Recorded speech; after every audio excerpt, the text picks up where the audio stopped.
Bonsoir la team, j'espère que vous allez bien. Moi en tout cas, ça va. Nouveau match, nouveau débrief. Paris 2, Barça 3. Un match sensationnel, digne d'un quart de finale, ou alors digne d'une finale. Paris contre Barcelone, c'est un match qui a tenu ses promesses, un rendez-vous qui a tenu ses promesses. De grosses équipes avec des stars, avec des grands joueurs de part et d'autre. Le Barça, voilà, qui fait une très bonne première mi-temps et qui, dans la globalité, fait même un très bon match parce qu'il finit par l'emporter. Alors qu'à la deuxième mi-temps, à un moment donné, on a cru qu'ils allaient lâcher après le deuxième but parisien. Mais voilà, à la fin, ils arrivent à... Xavi, en tout cas, je voudrais attirer mon coup de chapeau à Xavi qui arrive à faire de très bons changements. La rentrée de Pedri, Joao Félix et aussi Christensen. Un très bon coaching de Xavi qui redonne un second souffle au Barça, qui arrive à aller chercher ces deux buts qui donnent donc la victoire au Barça. Avantage pour le Barça au match aller. Du coup, Paris devra aller cravacher dur au Camp Nou pour chercher sa qualification. Voilà, parlons du match en lui-même. Le match au départ, première mi-temps, maîtrisé par le Barça. Le Paris qui avait aligné une composition, l'optique de conserver le ballon, maîtriser le jeu et priver les Barcelonais du ballon, mais ils n'ont pas pu réussir ça puisque les milieux barcelonais ont réussi à endormir les milieux parisiens. Et Lewandowski qui fait un très grand match aujourd'hui. Vous voyez, Lewandowski c'est un attaquant, il n'a pas marqué. Par contre, il a été très important dans le jeu barcelonais parce qu'il arrive à aspirer le défenseur barcelonais et créer de l'espace pour ses partenaires derrière. Lewandowski, il aspire à chaque fois. Beraldo qui le suit et derrière, Rafinha peut être servi facilement ou Lamine Yamal. Lewandowski qui a fait un très bon match aujourd'hui en première mi-temps. Il a fait ça 3, 4, 5 fois. Il aspire Beraldo et derrière, Rafinha est trouvé et ça fait but. Et le Barça était très bien dans son match en première mi-temps. Le score 1-0 à la première mi-temps est très logique parce que Paris n'a pas su faire son jeu. Ils ont été dominés au milieu du terrain. Ils ont été dominés en défense parce que Lewandowski a été sensationnel même s'il ne marque pas. Et derrière, Rafinha qui a aussi été trop trouvé. Il a été beaucoup trouvé dans ce match. Il a touché beaucoup de ballons et à chaque fois, il était très dangereux, Rafinha. Du coup, Paris en première mi-temps était à la rue parce que même Donnarumma, avec des erreurs de relance à plusieurs reprises, s'est sorti non maîtrisé parce que voilà, 1-0 à la mi-temps, ça aurait pu être pire parce que quand il fait une autre sortie où il se loupe et le ballon tombe sur Lewandowski, sauvé par Nuno Mendes. Et je crois que Paris a fait une très mauvaise première mi-temps et derrière ils se sont repris avec les bons changements de Luis Enrique. Le Barcola qui a été très important pour le Paris aujourd'hui, là il fait une très belle rentrée parce qu'il a calmé les ardeurs justement de Joao Cancelo avec ses vitesses, ses appels toujours dans le tempo et Barcola qui fait un très bon match et qui aide vraiment Paris parce que sa rentrée a changé l'image du match, qui a changé l'image du jeu parisien. Et Paris qui fait un très bon début de deuxième mi-temps et qui aurait pu tuer le match parce qu'à un moment donné on sentait que les Barcelonais ne maîtrisaient plus rien, ils étaient à la rue lorsque Paris marque ses deux buts.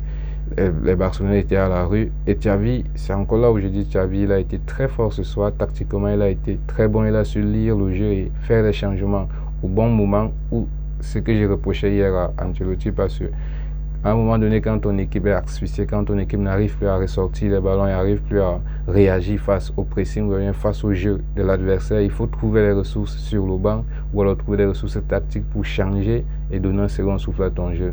Ancelotti, il a été trop lent à faire les changements. Il a attendu quand le score était déjà à 3-2 pour faire les remplacements. Bon, après, on a 3-3. C'était quand même acceptable, mais je trouve qu'il a fait de manière lente. Or, aujourd'hui, Xavi, au moment où Barcelone était asphyxié et tout ça par Paris, il a su faire les bons changements. Pedri qui rentre et Lamine Yamal qui sort, c'était une surprise, mais très bon coaching. Pedri, première touche de balle, un caviar pour Rafinha qui ne se loupe pas, qui fait une très bonne reprise. Rafinha qui a été très fort ce soir et Pedri qui fait une très bonne rentrée, qui stabilise le jeu barcelonais. Et du coup, coaching gagnant pour Xavi, qui fait un très bon remplacement. Je voudrais tirer mon coup de chapeau à Xavi ce soir. Et puis encore au moment où il fait rentrer Christensen, coaching gagnant une fois de plus. Christensen, il entre et il est directement buteur. Donc Xavi aujourd'hui, ça a été... Les choix de Xavi ont été très bons. Les choix de Luis Enrique aussi ont été très bons. Sauf que voilà, Paris, ils ont péché dans le sens où Barcelone, ils ont plus d'expérience en Ligue des Champions que Paris avec des joueurs comme Gundogan, Lewandowski et autres, et puis Donnarumma qui n'était pas vraiment une assurance pour Paris ce soir parce que Même sur le but de Christensen, je pense qu'il doit sortir, chercher le ballon, mais comme il n'est pas sûr de ses sorties, il est resté dans ses goals et le ballon, c'est un but. Voilà, du coup, la défense parisienne n'a pas été très bonne aujourd'hui, que ce soit sur les joueurs Deschamps, Beraldo, Hernandez en premier mi-temps, ils n'ont pas été bons. Donnarumma lui aussi n'a pas été vraiment bon. Donnarumma n'a pas été rassurant. Les mauvaises relances, les sorties ratées et tout ça, ça a coûté cher au Paris. Et puis, offensivement, les joueurs parisiens, voilà, à part Barcola qui est en train de faire des choses exceptionnelles et à part quelques percées de Dembélé. Voilà, Dembélé qui a été très bon aujourd'hui, buteur. Il y a un très beau but de Dembélé déjà, crochet, frappe puissante et très beau but. Mbappé qu'on attendait tous pour ses éclairs de génie.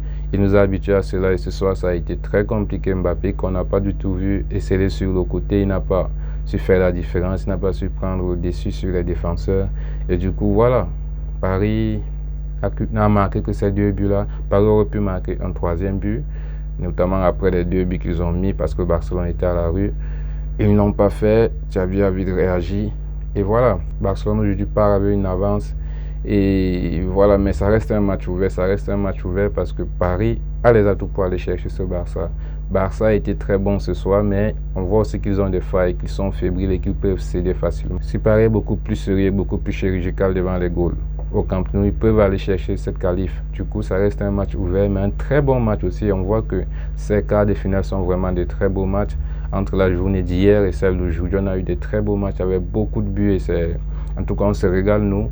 Et voilà, j'ai eu un très beau match et vraiment chapeau aux joueurs du Barça déjà qui m'ont vraiment surpris. Ça faisait déjà 2 ans qu'on ne voyait plus le Barça à ce stade de la compétition. Ils reviennent vraiment en force. N'importe quelle de ces 2 équipes peut arriver en finale. Paris aussi qui pour moi ne fait pas vraiment un mauvais match, mais beaucoup d'erreurs. Voilà, beaucoup d'erreurs, manque d'expérience de la part des joueurs parisiens ce soir. Mais ils peuvent rectifier le tir au match retour. Du coup, ça reste un match ouvert. Dites-moi ce que vous avez pensé de ce match en commentaire. Et on se retrouve bientôt pour une nouvelle vidéo débrief sur cette chaîne.